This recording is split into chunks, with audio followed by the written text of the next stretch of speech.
है उनको। एक देवाजी का चरित्र आता है भक्तमाल जी में। चार भुजानाथ जी का मंदिर है उदयपुर में ही है, उदयपुर के पास ही है। मीराबाई के वंश ने भी उनकी सेवा की और आज के जो उदयपुर का राजवंश है वो आज भी उनकी सेवा करते हैं, चार भुजानाथ जी। तो चार भुजानाथ जी के मंदिर में एक सेवा में रहते थे श्री देवा जी। तो वहां के राजाओं का आज भी नियम है कि एक समय में राजा जो भी वहां की राज पदवी पर बैठे हैं वो जाएंगे, चमर करते हैं ठाकुर जी को। मंदिर में प्रवेश नहीं करते, मंदिर की सेवा दूसरों की है, पर राजा जाएंगे और जाके ठाकुर जी की सेवा करते हैं। तो देवाजी नाम के सेवक ठाकुर जी की सेवा में थे, चार भुजानाथ जी की सेवा चल रही थी। तो राजा का रोज का नियम कि शयन आरती में आना, चवर करना और फिर उसके बाद ठाकुर जी की शयन से पूर्व की माला और बीड़ा प्रसादी राजा को दी जाती, वो लेके जाते थे। राजा ने कह रखा था कि मैं राजवंश का हूं और कई बार ऐसे कार्य होते हैं कि मैं कभी कभी आने में विलंब हो जाएगा, तो आप ठाकुर जी की सेवा नियमित रूप से करना, मेरी प्रतीक्षा मत करना। सेवक बोले जैसी आज्ञा। तो चार भुजानाथ जी की सेवा चल रही थी। आज राजा को आने में विलंब हो गया और आरती का समय हो गया। तो देवाजी ने आरती की। आरती करने के बाद ठाकुर जी के शयन की व्यवस्था की। ठाकुर जी की माला जी उतार ली, बोले थोड़ी देर में भी आ जाएंगे तो पहना देंगे। लेकिन कपाट बंद करते करते भी राजा नहीं आए। तो उन्होंने उस माला को, शयन की माला को ऐसे अपने सिर पर बांध लिया और बांध के सुंदर मस्तिष्क पर सजा लिया। कोई नहीं, आज राजा आए नहीं। और जैसे ही कपाट बंद करके माला सिर पर धारण की, इतने में ही ढोल नगाड़े बज गए, राजा आ गया। देवाजी बड़े बेचारे परेशान हुए, बोले अरे मंदिर तो बंद हो गया, दर्शन तो नहीं मिलेंगे। कोई बात नहीं, माला जी सिर पर ही तो धारण करी है, गले में थोड़ी पहनी है, और हो भी जाए तो कौन सी बड़ी बात है। ठाकुर जी की प्रसादी एक बार हरिजन पहन ले, उनकी प्रसादी हो जाए, हरि की प्रसादी, हरिजन की प्रसादी फिर हमें मिले तो और अच्छा। तो देवाजी ने तुरंत माला उतार ली। राजा आए, बोले मंदिर बंद हो गए। बोले जी समय हो गया। तो कोई बात नहीं, चौखट को प्रणाम कर लिया और देवाजी ने कहा माला जी है ठाकुर जी की, मैं पहना देता हूं। जैसे ही कंठ में पहनाई, राजा का नियम था माला जी लेकर के सूंघते थे, उसकी सुगंध लेते थे, माला का दर्शन। तो जैसे माला का दर्शन किया तो वहां देवाजी के श्वेत बाल कोई टूट के माला में इर्ज गया। राजा ने जैसी माला देखी तो माला में केश देके तुरंत देवाजी के सिर पर गए। तो सफेद केश थे, बूढ़े बुजुर्ग, वो भी व्यंग में बोले भगवान बूढ़े हो गए हैं क्या, भगवान के बाल पक गए हैं क्या। तो देवाजी के मुख से उन्होंने झूठ नहीं बोला, लेकिन अनायास मुख से निकल गया, हाँ ठाकुर जी बूढ़े हो गए। अच्छा भगवान बूढ़े हो गए, हमारे चार भुजानाथ बूढ़े हो गए। बोला हाँ, कल आता हूं सुबह मंगला में, और मंगला में मुझे ठाकुर जी के केश का दर्शन करना है, देखूं तो सही कितने बूढ़े हो गए भगवान। और यदि ऐसा नहीं हुआ तो फिर आप अपने जीवन के लिए प्रार्थना कीजिएगा ठाकुर जी से। अब वो तो चले गए। देवाजी रोने लगे। उनको इस बात का कष्ट नहीं था कि मैंने झूठ बोला, ठीक है झूठ तो निकल गया, क्यों बोला पता नहीं, कैसे मेरे मुख से निकल गया, पर मैंने चिन्मय परमात्मा को बूढ़ा कैसे बोल दिया। इतने दिन ठाकुर जी की सेवा करते हुए, इतने दिन ठाकुर जी के अंग स्पर्श करते हुए भी मेरे मुख से ये निकल कैसे गया भगवान बूढ़े हो गए। बहुत कष्ट होने लगा चित्त को, और बस मन में सोचने लगे अब तो सब नष्ट हो जाएगा, सेवा भी छिनेगी, प्राण भी चले जाएंगे और सब खत्म हो जाएगा। लेकिन तुम जानत सब अंतर्यामी, तुम जानत अंतर्यामी, करनी कछु ना करी, हाँ करनी कछु ना करी, मुरी राखो लाज हरी, मुरी राखो लाज हरी। बोलना नहीं पड़ता है। देवाजी सुबह सुबह मंगला में पहुंचे, राजा आ गया था, और राजा तो व्यंग में बस देवाजी को देख रहा था। बोले कपाट खोलो देखता हूं, सब बूढ़े हो गए भगवान। जैसे ही द्वार खोले और जैसे ही कपाट खुले हैं, बोल चार भुजानाथ भगवान की, और जैसे ही दर्शन किए हैं महाराज, कल तक भी नहीं थे, आज ठाकुर जी के सबरे बाल सफेद हो गए, श्वेत केश हैं ठाकुर जी के।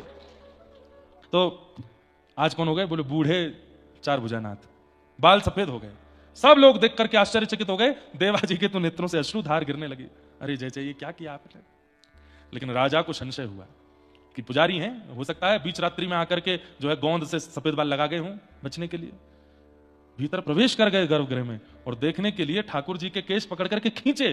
तो कहते हैं जैसे ही खींचे, कमल नयन भगवान जो बिल्कुल मंद मुस्काते हुए खड़े थे चार भुजानाथ जी, तो जैसे केश खींचने पर एक सिसकारी मुख से निकलती है और भौहें ऐसे हो जाती हैं, और व्यक्ति को जैसे पीड़ा में उसका मुखमंडल हो जाता है, चार भुजानाथ जी के मुख से सिसकारी निकली, और जैसे केश खींचने पर जो आवाज आती है या जैसा मुखमंडल हो, बिल्कुल वैसा मुखमंडल हो गया।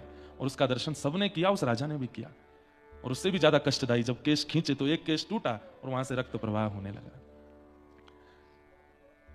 राजा के नेत्र सजल हो गए। मुझे क्षमा कर दो नाथ, बहुत बड़ा अपराध हो गया मुझसे, मैं बहुत बड़ी भूल हो गई। मैंने संशय किया, आप पर तो किया ही किया, आपके भक्त देवाजी पर भी किया, मुझसे बहुत बड़ी भूल हो गई। और देवाजी के उस भक्ति पर ठाकुर जी रीझ गए और बिना कहे ही करके दिखा दिया, उनके प्रेम लक्षणा भक्ति को स्वीकार करके दिखा दिया। एक भक्त हुए, उनमें से एक भक्त हुई सक्कूबाई। कौन हुई? सक्कूबाई। तो सक्कूबाई की कथा मैंने सुनाई है पहले भी, पर मैंने एक ग्रंथ में कुछ अलग भी पढ़ा, पंढरपुर में ही, आज स्मृति में आया तो सुना देता हूं आपको, ध्यान से सुनिएगा। सक्कूबाई, एक वैष्णव कुल में जन्म हुआ सक्कूबाई का। परिवार, माता पिता भाई बंधु सब भक्त थे। सक्कूबाई का बाल्यकाल और विवाह से पूर्व का जीवन इतना अच्छा था क्योंकि सब भक्त थे, लेकिन विवाह के बाद कन्या कैसे कुल में जाएगी इसका कोई प्रमाण नहीं दे सकता। सक्कूबाई का विवाह किया गया, लेकिन परिवार ऐसा मिला विपरीत, और विपरीत ही नहीं, विपरीत की पराकाष्ठा। तो सक्कूबाई का तो ऐसा जीवन, ससुर जी भी प्रतिकूल, सासू मां भी प्रतिकूल, और अंततो गत्वा पति भी प्रतिकूल, कोई भी उनका था नहीं, प्रतिकूल थे सब। सक्कूबाई घर में आई हैं, ब्याह करके आई, ब्याह करके आते ही पहले दूसरे दिन से ही सास ने डांटना, गाली देना, बुरी तरीके से बात करना, बेवजह बिना किसी अपराध के सक्कूबाई को कष्ट देना प्रारंभ कर दिया। परंतु सक्कूबाई ने विचार किया कि अब ये मेरा परिवार है, अब जैसा भी है मुझे स्वीकार तो करना है। सक्कूबाई निर्वहन कर रही थी वहां पर। एक दिन सक्कूबाई अपने भवन से बाहर जल भरने के लिए सरोवर के पास गई, तभी जय जय राम कृष्ण हरि, जय जय राम कृष्ण हरि, राम कृष्ण हरि कीर्तन करते हुए वारकरी वारी जा रही थी पंढरपुर। वारी समझते हैं? जाती है ना, आषाढ़ी एकादशी पर वारी जाती है। मुंबई से भी बहुत वैष्णव, वारकरी वैष्णव जाते हैं। क्या अद्भुत नजारा होता है पंढरपुर के मार्गों का, जगह जगह से वारी आती है। एक बात तो माननी पड़ेगी, भारत में सब जगह भक्त हैं, पर महाराष्ट्र जैसे नहीं है। महाराष्ट्र अद्भुत है। माझे माहेर पंढरी आहे भीवर छातेरी, माझी बहन चंद्रभागा, माझी बहन चंद्रभागा, करत से पाप भंग, करत से पाप भंग, करता से पाप भंग। ऐसे श्री पंढरीनाथ गाते हुए, निमग्न होते हुए, जय जय राम कृष्ण हरि का उद्घोष गरज करते हुए वारकरी जा रहे थे पंढरपुर। और बंधुओं, जब अत्यंत वैष्णव व्यक्ति नाम धुन सुन लेता है ना, तो वो रोक नहीं पाता स्वयं को। जैसे व्यसनी व्यक्ति को व्यसन की वस्तु दिख जाए तो उसकी जीभ में पानी आता, वो भागता है उस व्यसन वस्तु की ओर। ऐसे ही भक्त जो होते हैं नाम के व्यसनी होते हैं, कथा के व्यसनी होते हैं, कथा के व्यसनी। सक्कूबाई तो स्वयं को रोक नहीं पाई, उठ करके नृत्य करना चाहती थी, लेकिन अड़ोस पड़ोस की माताएं भी थी साथ में, तो रुक गई, बस देखती रही। नेत्रों से अश्रु गिर रहे हैं, मुख पर प्रसन्नता है, मनी मन नृत्य कर रही है, कुछ नहीं कर सकती। जैसे ही वे वारकरी वारी लेकर के पंढरपुर की ओर बढ़े, उनकी रज उठा करके अपने माथे से लगाने लगी।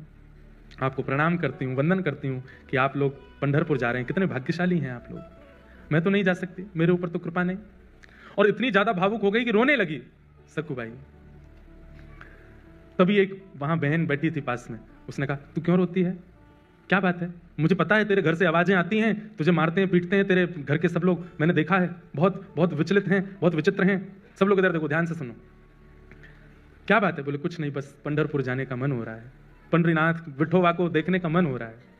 इन सबको देख के इनकी भाग्य की सराहना कर रही हूँ कि कितने भाग्यशाली, जाएंगे पंढरपुर में, दर्शन करेंगे, कीर्तन करेंगे, गरज करेंगे, प्रसाद पाएंगे। मैं कहां यहीं पिटती रहूंगी घर में, कुछ नहीं कर सकती। लेकिन ठीक है, मेरा भाग्य ऐसा, मेरा शायद विठोबा ने इसी में मेरा सुख सोचा होगा, नहीं जाऊंगी। तो बोले तू एक काम करना। बोले क्या? तू चली जा, एक बार चली जा यहां से, फिर लौट करके मत आना, वो विठोबा तुझे संभाल लेंगे, तेरी रक्षा कर लेंगे।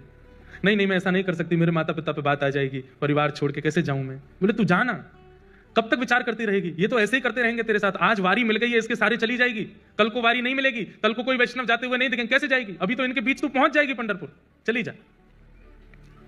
मन में ऐसी स्थिति बनी, जाऊं नहीं जाऊं, जाऊं नहीं जाऊं।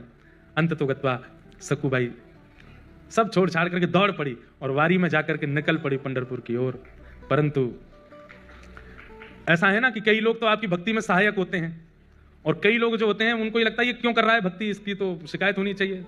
जो 2-4 माताएं बहनें और थी, उन्होंने सक्कूबाई की सास को जाकर बता दिया। बोले अरे बहू तो निकल गई हाथ से, बोले कहाँ गई? बोले वो वारी जा रही है पंढरपुर, उसमें नाच रही है, संतों के बीच में नाच रही है और नाचती हुई जा रही है, सब छोड़ छाड़ के निकल गई है। तुरंत अपने पुत्र को बुलाया, पति को बुलाया, अरे सक्कू बाई चली गई, उसको पकड़ के लाना है। डंडे लेकर के बड़े बड़े पहुंचे, वारी ज्यादा दूर नहीं जा पाई थी, वहीं सक्कू बाई के केस पकड़ लिए, लेकर के आए वापस। सक्कू बाई के तो अभी भी वही कीर्तन चल रहा था मुखमंडल पर, जय जय राम कृष्ण हरि, जय जय राम कृष्ण हरि। परिवार के लोगों ने लाकर के सक्कू बाई को एक खंबे से बांध दिया और बांध करके एक एक करके सक्कू बाई पर प्रहार करने लगे।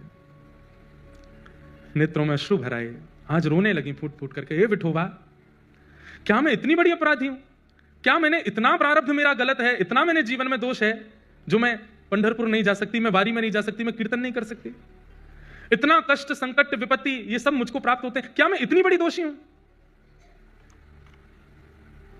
और बंधुओं, जब ऐसी परिस्थितियां जाती नहीं है ना, बार बार आती रहती हैं, तो भाई सहना तो भक्त को आता है, पर एक समय ऐसा आता है कि भक्त सहते हुए ठाकुर जी को ही सुना देता है, बोले अब तो बस करो नाथ, आपने जो कुछ दिया मैंने सब स्वीकार किया, पर मैं भी तो एक स्थिति में कौन सा आपसे वैभव संपत्ति मांग रही हूं, आपका दर्शन ही तो मांग रही हूं। जब ऐसा कहकर के सक्कू बाई रोने लगी, परिवार के लोग मारते हुए थक गए, चले गए अंदर। सक्कू बाई खड़ी है, सास ने कह दिया अब इसको ना भोजन मिलेगा ना पानी मिलेगा, यहीं खड़ी रहेगी और सुबह से शाम तक जब जब हम निकलेंगे तब तक मारेंगे इसको। देखूं तो सही कैसे जाती है, दोबारा कभी इसके हृदय में इच्छा, इसकी आत्मा घबराए कीर्तन सुन करके, इतना मारना है इसको। सक्कू बाई भूखी प्यासी